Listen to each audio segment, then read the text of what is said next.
नमस्कार. तर आज आपण पाहत आहोत मराठी PYQ पेपर क्रमांक 2 मराठी. तर बघा, पहिला प्रश्न इथं आहे, पुढीलपैकी कोणते नाव आत्मचरित्राचे नाही? तर यातलं कोणतं आत्मचरित्र नाही ते आपण सांगायचं आहे. केशवाचे शेत, हीच श्रींची इच्छा आणि बहुरूपी हे सर्व आत्मचरित्र आहेत. फक्त संपूर्ण बाळकराम हे आत्मचरित्र नाही. पुढचा प्रश्न आहे, पुढील समीक्षात्मक पुस्तकांच्या नावांमधून नरहर कुरुंदकर यांचे पुस्तक ओळखा. तर नरहर कुरुंदकर यांचे पुस्तक कोणते? तर धार आणि काठ हे यांचं पुस्तक आहे. पुढील प्रश्न आहे, पुढीलपैकी कोणती प्रकाशन संस्था मुंबई बाहेरची आहे? तर बघा, ग्रंथाली, पॉप्युलर आणि मौज. तर याच्यामध्ये सुविचार प्रकाशन ही संस्था मुंबई बाहेरची आहे. आणि बाकीच्या या तिन्ही ज्या आहेत, ग्रंथाली, पॉप्युलर आणि मौज, ह्या तिन्ही कुठल्या आहेत? तर या तिन्ही मुंबईच्या संस्था आहेत. पुढील लेखकांपैकी अर्थशास्त्राचे प्राध्यापक कोण? तर बघा, ऑप्शन आहे महेश एलकुंचवार, गंगाधर गाडगीळ, अनंत काणेकर आणि गोवी करंदीकर. तर आपलं योग्य उत्तर आहे गंगाधर गाडगीळ हे काय आहेत? अर्थशास्त्राचे प्राध्यापक आहेत. पुढचा प्रश्न आहे, पुढील जोड्यांमधून योग्य जोडी ओळखा. तर बघा, श्रीनिवास विनायक कुलकर्णी सोन्याचा पिंपळ, राम गणेश गडकरी सुदाम्याचे पोहे आणि चिंतामणराव कोल्हटकर आणखी चिमणराव आणि विद्याधर पुंडलिक बनगरवाडे. तर बघा, आपलं योग्य उत्तर आहे श्रीनिवास विनायक कुलकर्णी सोन्याचा पिंपळ. तर सोन्याचा पिंपळ श्रीनिवास कुलकर्णी ही आपली योग्य जोडी आहे. पुढचा प्रश्न आहे, तुमचं बाळाकडे लक्ष नसेल तर तेच तुमचं लक्ष वेधून घेईल या वाक्यातील काळ ओळखा. तर बघा, ऑप्शन आहे पूर्ण वर्तमान काळ, 2 आहे भविष्यकाळ, 3 आहे भूतकाळ आणि 4 आहे अपूर्ण काळ. तर लक्ष वेधून घेईल म्हणजे काय हो? भविष्यकाळ. तर काय आहे? आपलं उत्तर आहे भविष्यकाळ. पुढचा प्रश्न आहे, वाच्य अधिक अर्थ या 2 पदांचा योग्य रीतीने केलेली संधी ओळखा. तर 1 आहे वाच्यार्थ, 2 वाचार्थ, 3 वाच्यार्थ आणि 4 वाचार्थ. तर योग्य उत्तर आहे वाच्यार्थ. पुढचा प्रश्न आहे, पानसाप या सामासिक शब्दातील समासाचे नाव ओळखा. तर 1 आहे षष्टी तत्पुरुष, 2 पंचमी तत्पुरुष, 3 सप्तमी आणि 4 तृतीया. तर पानसाप या समासाचे नाव आहे सप्तमी तत्पुरुष. काय आहे? सप्तमी तत्पुरुष याचं नाव आहे. तर बघा, पुढे बघूया. पुढचा प्रश्न आहे आपला समानार्थी शब्द. तर बघा, समानार्थी शब्दांची योग्य जोडी ओळखा. तर समानार्थी शब्दांची योग्य जोडी, 1 आहे मध्य अपेय. काय आहे? मध्य अपेय. 2 वर्णकर्ण, 3 मर्मधर्म, 3 अंगीकृत आणि अस्वीकृत. तर बघा, समानार्थी योग्य जोडी. तर समानार्थी योग्य जोडी आहे आपली मध्य अपेय. ही एकमेव समानार्थी जोडी आहे. मध्य अपेय म्हणजे काय? तर पिण्यास योग्य नसलेले. मध्य अपेय म्हणजे काय? पिण्यास योग्य नसलेले समानार्थी जोडी. तर पुढचा प्रश्न आहे, विरुद्धार्थी शब्दांची योग्य जोडी कोणती? तर तटिनी, सरिता, आय, व्यय, कलंक, काळिमा, विरह आणि दुरावा. तर विरुद्धार्थी शब्दाची योग्य जोडी आहे काय? आय, व्यय ही विरुद्धार्थी शब्दाची योग्य जोडी आहे. बाकी सर्व जोड्या ज्या आहेत त्या काय आहेत? समानार्थी आहेत. तर तटिनी म्हणजे सरिता, कलंक म्हणजे काळिमा आणि विरह म्हणजे दुरावा या सगळ्या समानार्थी जोड्या आहेत. आणि ही एकटीच जोडी अशी आहे की जी विरुद्धार्थी शब्द दर्शवते. तर आपला पुढचा प्रश्न पाहूया. पुढचा प्रश्न आहे, गटात न बसणारा शब्द ओळखा. तर बघा, गटात न बसणारा शब्द, 1 आहे क्लेश, 2 आहे कष्ट, 3 आहे कृष्ण आणि 4 आहे पाणी. तर बघा, याचं योग्य उत्तर आहे काय आहे? पाणी. तर गटात न बसणारा शब्द याचं योग्य उत्तर आहे पाणी. तर पाणीच का? तर बघा, क्लेश, कृष्ण आणि कष्ट हे तिन्ही जोड शब्द आहेत. काय आहेत? जोड शब्द आहेत. पाणी एकमेव जोड शब्द नाही, म्हणून गटात न बसणारा शब्द आहे पाणी. असे शब्द तुम्हाला येतात, असे प्रश्न तुम्हाला पडतातच. पुढचा तर बघा, आपला पुढचा प्रश्न आहे, गटात न बसणारा शब्द ओळखा. 1 आहे सासरा, 2 आहे दिवा, 3 आहे पुरुष आणि 4 आहे मूळ. तर आपलं योग्य उत्तर आहे मूळ. तर मूळ कसं बघा, हा तो सासरा, तो दिवा, तो पुरुष हे तिन्ही शब्द काय आहेत? तर हे तिन्ही शब्द पुल्लिंगी आहेत. बरोबर. तो सासरा, तो दिवा, तो पुरुष. मूळ कसं होणार? ते मूळ. ते मूळ म्हटलं तर काय येणार? हे नपुसकलिंगी. त्यामुळं याच्यातला गटात न बसणारा शब्द जो आहे तो आहे मूळ. तर पुढे उपसर्ग घटित शब्द ओळखा. तर ऑप्शन आहे 1 विशेष, 2 आहे विनंती, 3 आहे विनय, 4 आहे विभावरी. तर बघा, याच्यातला आपला योग्य ऑप्शन आहे पर्याय क्रमांक 1 विशेष. तर उपसर्ग काय असतो? तर उपसर्ग हा शब्दाच्या सुरुवातीस लागतो. बरोबर. वि अधिक शेष विशेष आणि प्रत्यय हा शब्दाच्या शेवटी लागतो. म्हणून काय आहे? तर ऑप्शन क्रमांक 1 याचं योग्य उत्तर आहे. तर बघा, प्रत्यय घटित शब्द ओळखा. तर 1 आहे निर्मम, 2 आहे अभ्युदय, 3 आहे आनंद आणि 4 आहे चरायू. तर बघा, याचं योग्य उत्तर आहे ऑप्शन क्रमांक 4 चरायू. काय आहे? चरायू. तर चरायूला काय लागलेला आहे? तर चरायूला चर अधिक आयु हा प्रत्यय इथं लागलेला आहे. चर अधिक आयु हा इथं प्रत्यय लागलेला आहे. म्हणून काय आहे? हा प्रत्यय घटित, चरायू हा प्रत्यय घटित शब्द आहे. तर पुढचा प्रश्न आपण बघूया. तर पुढचा प्रश्न आहे आपला, चुकीच्या पद्धतीने केलेले अनेक वचन ओळखा. चुकीच्या पद्धतीने केलेले अनेक वचन ओळखा. ऑप्शन क्रमांक 1 आहे तोंडले, तोंडल्या, 2 गोपी, गोपी, 3 रावा, रावे, 4 भूत, भूते. तर आपलं योग्य उत्तर आहे तोंडले, तोंडल्या.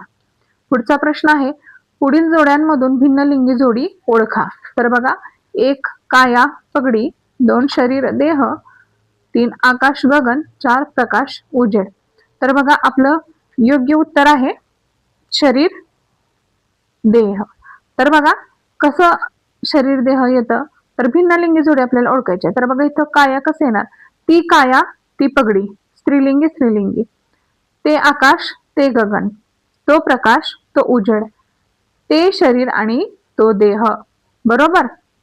नपुसकलिंगी आणि ते शरीर, तो देह इथं आलेला आहे. त्यामुळे काय झालं? इथं भिन्नलिंगी जोडी आपल्याला दिसून येते. पुढचा प्रश्न आहे, चुकीच्या पद्धतीने केलेले सामान्य रूप ओळखा. तर बघा, 1 आहे नवरा, नवऱ्या, 2 बायको, बायका, 3 मूल, मुला, 4 अपत्य, अपत्ये. काय आहे? अपत्य आणि अपत्ये.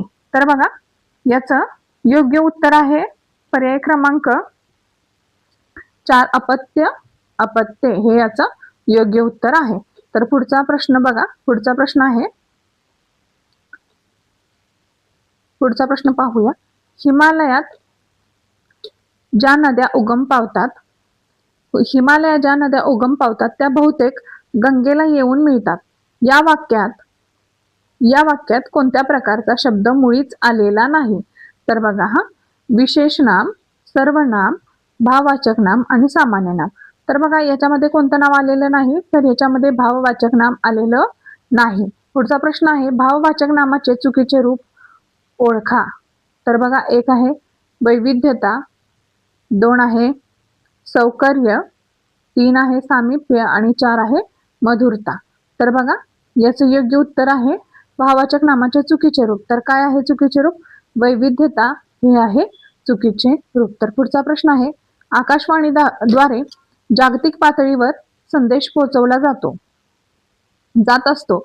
या वाक्यातील प्रयोग ओळखा. तर 1 आहे अकर्मक, 2 आहे सकर्मक कर्तरी, 3 आहे भावे आणि 4 आहे कर्मणी. तर याचं योग्य उत्तर आहे कर्मणी प्रयोग. तर आपण पाहूया पुढचा प्रश्न काय आहे. तर आपला पुढचा प्रश्न आहे, ये रे कुत्र्या खा माझा पाय. बघा, मी सांगितलं होतं म्हणी सुद्धा आपल्याला अत्यंत उपयोगाचे आहे. तर आपल्याला इथं म्हण पडलेलीच आहे बघा. तर ये रे कुत्र्या खा माझा पाय या म्हणीचा योग्य अर्थ आपण ओळखायचा आहे. तर 1 आहे भूतदया दाखवणे, 2 आहे आपणहून संकट ओढवून घेणे, 3 आहे एखाद्याला कुत्रा म्हणून त्याचा अपमान करणे आणि 4 आहे त्याग करण्याची तयारी ठेवणे. तर याचं योग्य उत्तर आहे काय? पर्याय क्रमांक 2 आपणहून संकट ओढावून घेणे. बरोबर, येरी कुत्रे आणि खामाचा पाय. तर पुढचा प्रश्न आहे चालत्या गाड्याला खीळ घालणे या वाक्यप्रचाराचा अर्थ ओळखा. तर 1 आहे चांगल्या चाललेल्या गोष्टीत विघ्न आणणे, 2 गाड्यांचा वेग वाढवणे, 3 गाड्यांची नीट दुरुस्ती करणे आणि 4 आहे जुना गाड्या बदलून टाकणे. तर बघा याचं योग्य उत्तर आहे पर्याय क्रमांक 1. तर चालत्या गाड्याला खीळ घालणे म्हणजे चांगल्या गोष्टी ज्या चाललेल्या असतात त्याच्यामध्ये विघ्न आणणे हे होय. तर पुढचा प्रश्न आपण पाहूया. पुढचा प्रश्न आहे आपला पुढील वाक्यामधून प्रश्नार्थक नसलेले वाक्य ओळखा. तर 1 आहे हे एवढे उरलेले अन्न आता कोणाला देणार, 2 किती लोचट आहे हा माणूस, 3 पण तू चुकीची गोष्ट का केलीस आणि 4 नोकरीत एवढा वेळ घालवणाऱ्याने अभ्यास केव्हा करायचा. तर बघा याचं योग्य उत्तर आहे आपलं प्रश्नार्थक नसलेलं वाक्य ओळखायचं आहे आपण. तर यातला बघा पण तू चुकीची गोष्ट का केलीस हे प्रश्नार्थक वाक्य झालं. हे एवढे उरलेले अन्न आता कोण खाणार हे सुद्धा प्रश्नच विचारलाय. पुढे नोकरीत एवढा वेळ घालवणाऱ्यांनी अभ्यास केव्हा करायचा, इथं सुद्धा यांनी प्रश्नच विचारलेला आहे. तर बघा आपलं योग्य उत्तर आहे किती लोचट आहे हा माणूस. तर हे वाक्य काय आहे, प्रश्नार्थक नसलेलं वाक्य आहे. पुढचा प्रश्न आहे अफवांवर आधारित बातम्या वार्ताहरांनी देऊ नयेत या वाक्यात लेखन नियमानुसार किती चुका आहेत. तर बघा या वाक्यामध्ये एकूण 5 चुका आहेत. पुढचा प्रश्न त्या मुलाचे वडील लहानपणीच निधन पावलेले असतात या वाक्यातील चूक शोधून दुरुस्ती सुचवा. तर काय प्रश्न आहे आपला, त्या मुलाचे वडील लहानपणीच वारलेले असतात. तर बघा या वाक्याची आपण चूक शोधायची आहे. तर बघा याची चूक आहे वडील त्यांच्या लहानपणीच, ही काय आहे या वाक्यातील चूक आहे. तर पुढचा प्रश्न पाहूया आपण. तर बघा पुढे आपल्याला उतारा दिलेला आहे. आता उतारा तर आपण काही वाचत नाही पण त्याच्यावरचे आपण प्रश्न घेऊया. तर बघा पहिला प्रश्न आहे आपला, पहिला प्रश्न उतारावरती आधारित आहे. बघा 56 ते 60 पर्यंत आपल्याला उतारावरती प्रश्न विचारले. तर बघा संकेत म्हणजे काय, तर संकेत म्हणजे इशारे, मर्यादा, दंडपणे किंवा ठराविक नियम. तर बघा याचं उत्तर आहे संकेत म्हणजे काय झालं, ठराविक एक नियम होय. पुढचा आहे दंभ या शब्दांचा अचूक अर्थ निवडा. तर 1 आहे ढोंग, 2 आहे वाईटपणा, 3 आहे दुष्ट प्रवृत्ती आणि 4 आहे हाव. तर दंभ याचा अचूक शब्द काय आहे, पर्याय क्रमांक 1 ढोंग. तर पुढचा प्रश्न बघा, तर कुत्सितपणा व करंटेपणा या शब्दांच्या अर्थाचा योग्य जोडी कोणती, या शब्दांच्या अर्थाची योग्य जोडी कोणती. तर बघा 1 आहे मत्सर व वाकडेपणा, 2 आहे उर्मटपणा व हेवा, 3 आहे दुष्टपणा व छळवादी वृत्ती, तर 4 आहे कुचकेपणा व क्षुद्र नाकर्तेपणा. तर बघा याचं योग्य उत्तर आहे पर्याय क्रमांक 4 कुचकेपणा व क्षुद्र नाकारतेपणा. तर पुढचा प्रश्न आहे प्रगल्भ या शब्दांमधून लेखकाला कोणता अर्थ व्यक्त करावयाचा आहे. तर बघा 1 आहे प्रौढ व समजूतदार, 2 आहे म्हातारी व जुनाट, 3 आहे निरोगी व सरळपणाची, 4 आहे सर्व मुकाटपणे स्वीकारणारे. तर बघा याचं योग्य उत्तर आहे प्रौढ व समजूतदार. पुढचा प्रश्न आहे या मांडणीतून लेखकाची कशा तऱ्हेची भूमिका दिसून येते. तर बघा हा जो तुम्हाला पॅरेग्राफ दिला याच्यावरती आधारित हा प्रश्न विचारलेला आहे की या मांडणीतून लेखकांची भूमिका काय दिसून येते. तर बघा 1 आहे नापसंती व्यक्ती करणारी, 2 आहे तटस्थतेची, 3 आहे सावधगिरीचा इशारा देण्याची, 4 आहे संतापाची भावना व्यक्त करणारी. तर बघा याचं योग्य उत्तर आहे सावधगिरीचा इशारा देण्याची. तर बघा अशा प्रकारे आपण मराठी 2013 PYQ पाहिलेला आहे. तर तुम्हाला याच पद्धतीने प्रश्न येणार आहेत. तर तुम्ही याचं व्यवस्थितपणे रिव्हिजन करून जा आणि तुम्ही रोज 2 टेस्ट तरी सोडवायचा प्रयत्न करा. रोज 2 ते 3 PYQ सोडवण्याचा प्रॅक्टिस करा. वेळ लावा, टायमर लावा, त्यानुसार तुम्ही तुमचं प्रॅक्टिस करा, शांत राहा आणि आपला अभ्यास करत राहा. जर तुम्हाला व्हिडिओ आवडला असेल, माहिती महत्त्वपूर्ण वाटली असेल तर व्हिडिओला लाईक, शेअर आणि सबस्क्राईब करायला नक्कीच विसरू नका. धन्यवाद.